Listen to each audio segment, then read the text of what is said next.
Oi, pessoal! Hoje eu vou falar um pouquinho mais de análise SWOT. Só que hoje a gente vai analisar por um outro contexto. Como que a gente vai fazer essa análise do ponto de vista da presença virtual da empresa na internet? Geralmente, quando você pega um cliente ou você analisa a sua própria empresa, você tem que saber como é que está o cenário. Como que você vai fazer a análise desse cenário? Essa empresa está legal, essa empresa não está legal. Às vezes as pessoas falam assim, eu tenho uma fanpage já. Aí você vai olhar lá, é um perfil, não tem quase seguidores, não tem muitos clientes. Então, como que a gente vai fazer esse tipo de diagnóstico para montar depois o nosso planejamento de mídia online? Vou dar alguns exemplos para vocês saberem que tipo de coisa que a gente pode analisar na presença da marca na internet relacionados a forças, né? Vamos colocar aqui. Quais seriam as forças da sua loja, da sua empresa na internet? Se a empresa ela tem uma brand voice muito definida e uma identidade visual alinhada com o público. É o caso da Netflix, é o caso de outras empresas que já têm uma brand voice muito bem elaborada. Eu vou até dar um exemplo para vocês, a gente teve o Enem, e aí teve uma comunicação na internet entre a brand voice da Netflix com a brand voice do Descomplica, que é uma empresa que faz curso pré-vestibular na internet. E aí, uma conversou com a outra, falou assim, esse final de semana ninguém vai assistir vídeo porque eles são meus, a empresa do cursinho.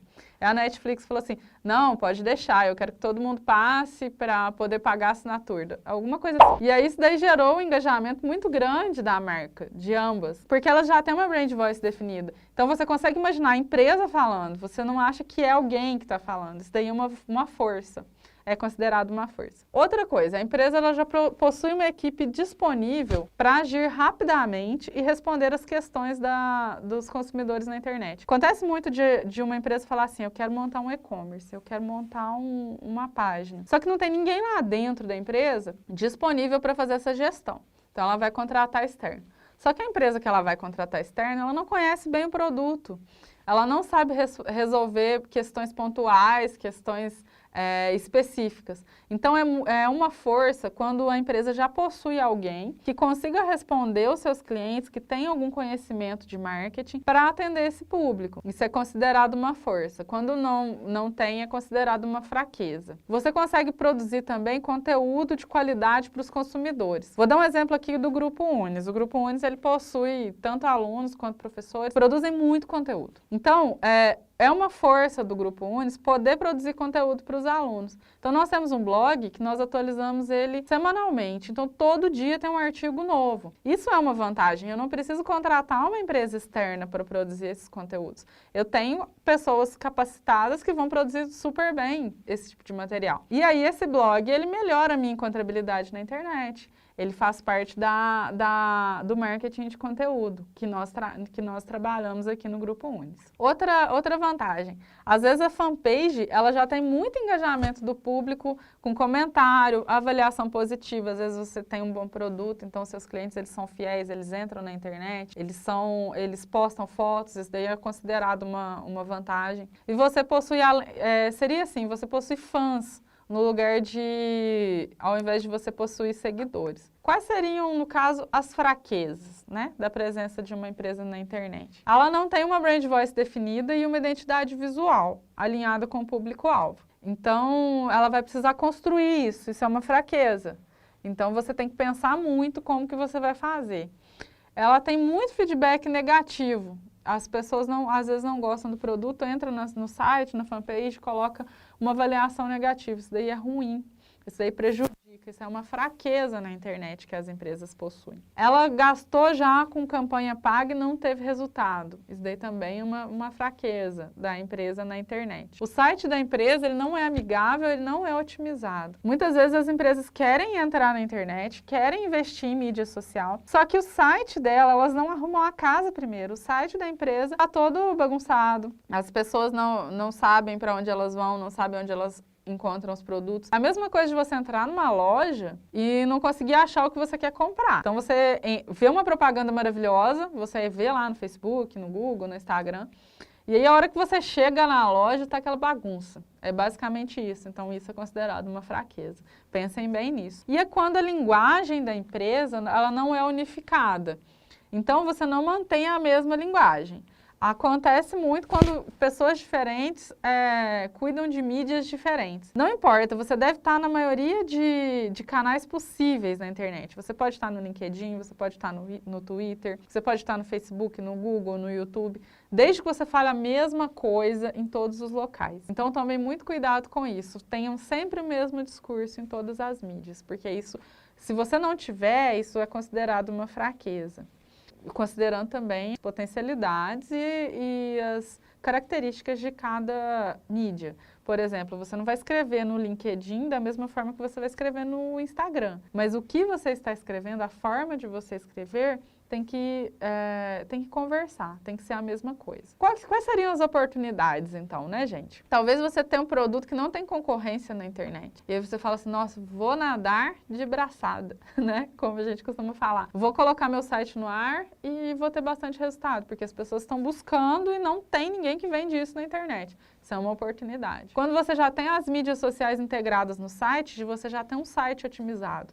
Isso é uma oportunidade. Quando você tem parceria com influenciadores da sua área. Então, pessoas, youtubers, pessoas que gravam tutoriais, pessoas que são renomadas. Então, você tem esse tipo de parceria, isso é uma oportunidade para você entrar no meio digital já com uma vantagem competitiva relacionada ao seu concorrente. Possibilidade de expandir para outros territórios, porque a internet você consegue colocar no mundo inteiro o seu anúncio, se você quiser. Então, isso é uma oportunidade.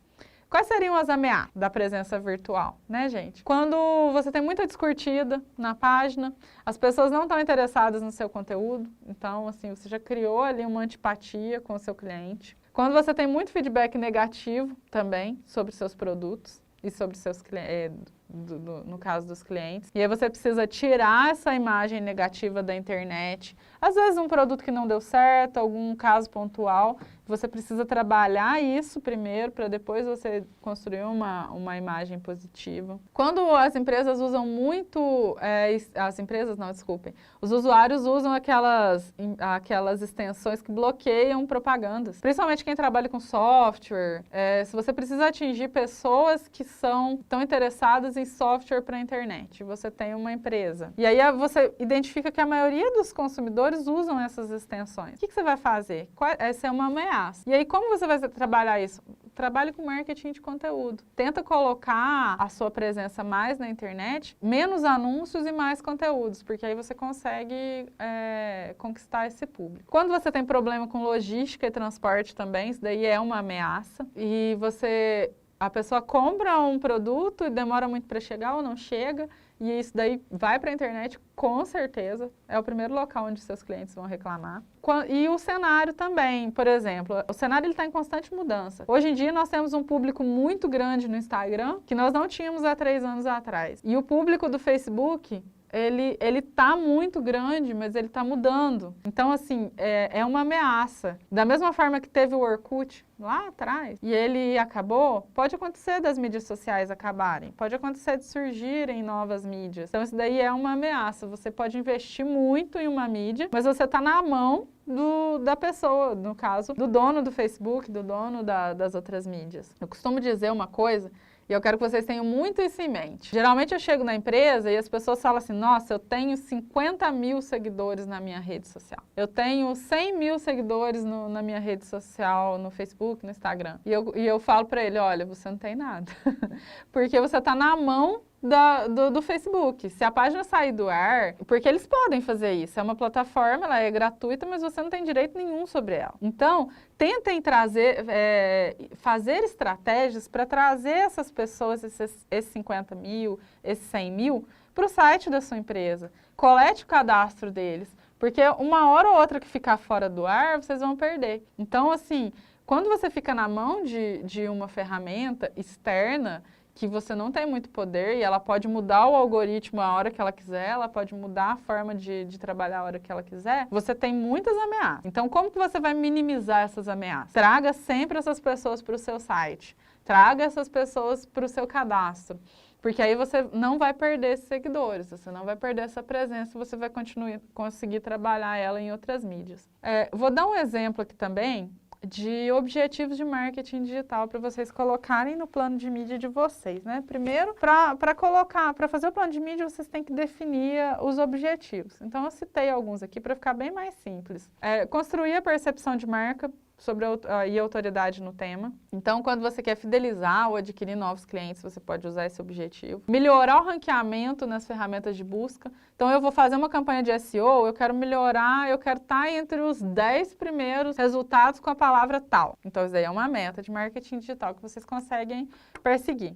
Eu quero nutrir os meus leads, eu quero produzir X conteúdos por semana e eu quero ter mais 5.000 leads com isso. Então, esse é um objetivo e é uma meta de marketing digital. Então, você vai produzir conteúdos que conversam com o seu público-alvo. Conversão de novos clientes e aumento de venda. Aumentar a visibilidade da marca para trazer potenciais consumidores.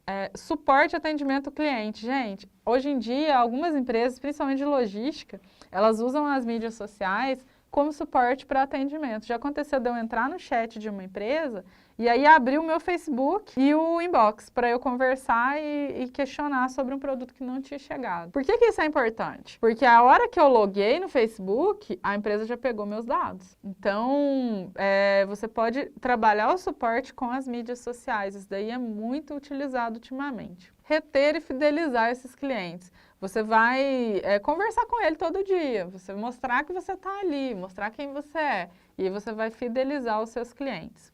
Com base nisso tudo, você vai montar um plano de marketing digital. E aí você vai ter uma ideia de como que vai ser essa estratégia do plano de marketing e como que você vai dividir ali a sua verba, tá bom? Eu coloquei no guia um link de algumas planilhas de marketing digital. E tem uma que eu uso bastante. Ela é muito importante porque vocês conseguem ter uma ideia macro de quanto vocês vão gastar por dia, quanto vocês vão gastar em cada mídia. E aí vocês conseguem avaliar. Baixem essa planilha, estudem ela. Caso vocês tenham dúvida, mandem para mim, tá bom? Um abraço e até a próxima aula.